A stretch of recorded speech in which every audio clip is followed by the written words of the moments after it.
Welcome to our channel. Today we how to connect with Workhoppers, full guide step by step clearly. Create an account on the Workhoppers website. Visit their homepage and click on the Join Us button. Fill out the registration form with your personal details. Choose a strong password to secure your account. Verify your email address by clicking the link sent to your inbox.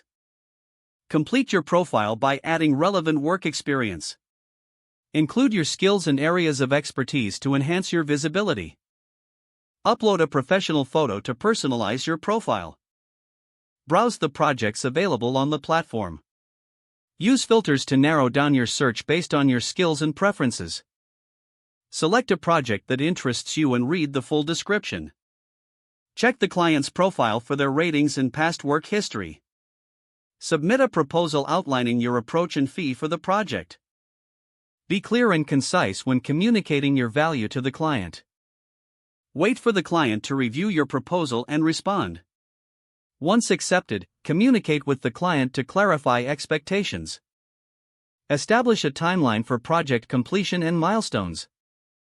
Deliver high-quality work that meets the client's requirements. Request feedback from the client to improve future proposals. Continue to apply for projects and build your portfolio over time. Engage with the Workhoppers community for networking opportunities. Stay updated with platform changes and new features. Leverage your connections to explore more work opportunities. Maintain an active profile to attract potential clients consistently. Keep your skills updated by taking relevant courses if available. Seek testimonials from satisfied clients to showcase on your profile. If the page does not load, refresh the browser or try again in a private or incognito window. Make sure you are using the correct email address, then retype it carefully to avoid small typos. Don't forget to like this video and subscribe to our channel for more step-by-step tech guides.